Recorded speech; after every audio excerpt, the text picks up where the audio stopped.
Let's talk to Anne McElvoy, co-host of Politics at Sam and Anne's and head of podcasting at Politico.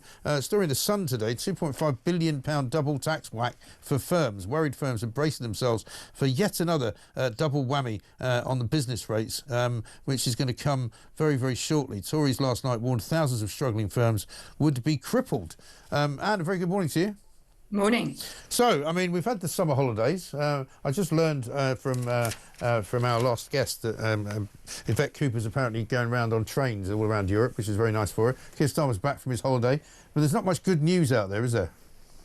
Well, there's not a lot of good news. You're absolutely right. This feels like this week, and as we go into next week, is really pitch rolling for the big announcements of the autumn. The government clearly needs to reset. And as your headline there on the screen suggests, one of the biggest issues in the intro, I would say, apart from asylum and how to handle the asylum and immigration system and get the government back into the conversation on that it's perpetually distracted by the fact that public finances are in such a terrible shape. And there are really only a couple of ways to sort this out. I mean, one is, and they've sort of botched the welfare and disability cuts. They were not able really to make the case convincingly with their own side on that. So they've sort of stuck in the middle. And one of the places that they might look to go, as your story suggests, is to raise business rates. Now, I am not sure whether this is right. I am not sure at all that Rachel Reeves is going to go for anything like a 2.5 billion tax rate on business rates.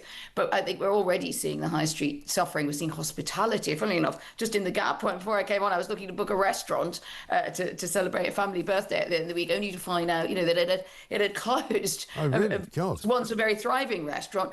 Basically, business rates, staff costs, these things are crippling parts of the economy. So Rachel Reeves has to walk that line, get some revenue in, Mike, but what she can't really do, I think, is throttle businesses as she goes along. I think there'd be a massive pushback. It would be a bad idea, but unfortunately, like everything else, they're raising more money. We read over the weekend that some economists are saying we could be heading to a kind of 1976 crisis scenario where she has to go cap in hand to the IMF, because the story is not that taxes are going on anymore. It's about the fact that even raising taxes isn't enough, because the amount going out the other end is still too high, whether it's welfare, whether it's migrants, whether it's government expenditure, whether it's just paying back the interest on the loans that they've got and the borrowing on that they've got.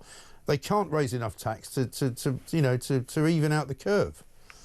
Yeah, true. I mean, you can cherry pick some of those and say that as much as it is right to be concerned about what you're spending on the migrant problem, how you're going about it, like significantly overall in budgets, that's not really where most of the money is going, and sometimes that can kind of skew your perception a bit. But I think if you look at the commitments we've made on defence, on the NHS, these are the big ticket items, and as you've often mentioned, on welfare and an upward curve on welfare and disability, which is not coming down without a major intervention. And I think I'm not one of those people who says, well, these are the reasons that people are cross about. Some people just cross about immigration and asylum in its own right. But that what she's got is big ticket items that she's not really been able to get a grip on. And I do believe she's had a moment around that welfare and disability retreat that will haunt Rachel Reeves as Chancellor for as long as she is in post. Because when she did try to grip a big area, she then failed at it. Now, defence, as it happens, I'm strongly for spending on defence. I think we're facing a major threat.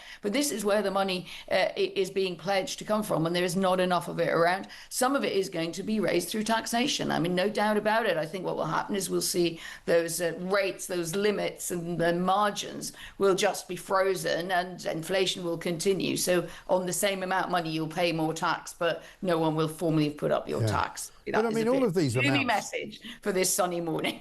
Yeah, I mean, all of these amounts are a drop in the ocean, aren't they? I mean, if they had managed to push the welfare reform through, which was really only going to prevent an extra amount of spending of $5 billion rather than actually cutting anything, when they're borrowing $20 billion a month to pay off some of the earlier borrowing from the previous part of the year, it's a ludicrous amount of money. They've now acknowledged there's a £50 billion black hole. It started off as a £22 billion black hole that nobody was very sure about, but they've more than doubled it now.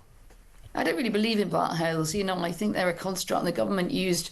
It depends what is it you're trying to do, right? If you said we are short of this amount of money on a particular calculation, but we have a plan to bring it down over the years. This is what the plan looks like, and we're sticking with it. Whatever happens, and it's really, you know, the problem there is you start saying there's a black hole because of the wicked Tories, and then you sort of say, then somebody else comes along and says, oh well, if you're going to use that calculation, yours is even bigger. You know. Yeah. Remember Well, the great line, how many holes does it take to fill the Albert Hall in the Beatles? Yeah. So rather than do what I consider, and I'm afraid I do have a bit of a debate with some people close to Rachel Reeves on this, or whether these things are sort of real or they're they're a sort of metaphor for looking at what's gone wrong with the public finances. Yeah. But I think if you start to sort of obsess about those, you don't solve the problem. You solve the problem by saying, here is what we intend to do. You know, here's how we want to bring down spending.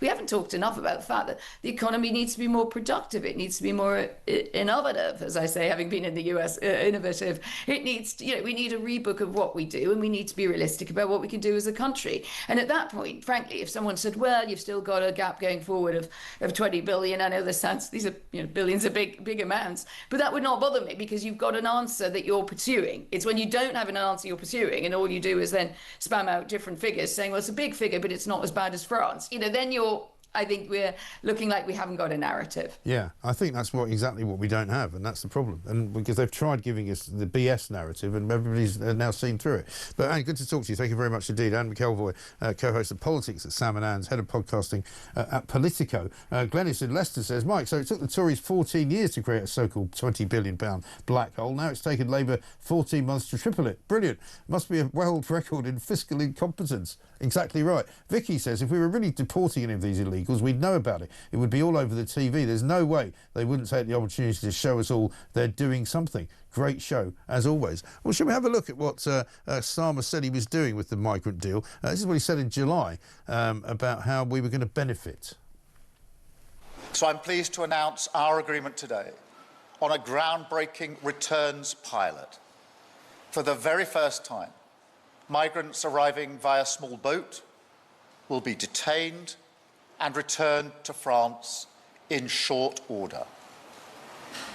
In exchange for every return, a different individual will be allowed to come here via a safe route, controlled and legal, subject to strict security checks, and only open to those who have not tried to enter the UK illegally. So what he actually wants to do is to increase legal migration. That's actually what one in, one out means. And by the way, in case you were wondering, the definition of in short order means immediately or rapidly. Now, I don't know about you, but nothing is happening rapidly and nothing is happening immediately because they announced this more than 2.5 weeks ago. And it ain't happened yet. Here's a good one from Charlie in Bristol. I've just finished watching a series on Netflix called Hostage. Basically, it's the British Prime Minister being bribed by the French President to take in a boat of immigrants, and the French President wanting to take control of British borders. It's uncanny. It's about right, though. Hostage. It's a good name for him. It's a Keir Starmer. Hostage to fortune. You know, he does what everybody tells him to do. That's his MO. That's his leadership style. He just does whatever anyone says. Do that. And he does it. Unbelievable.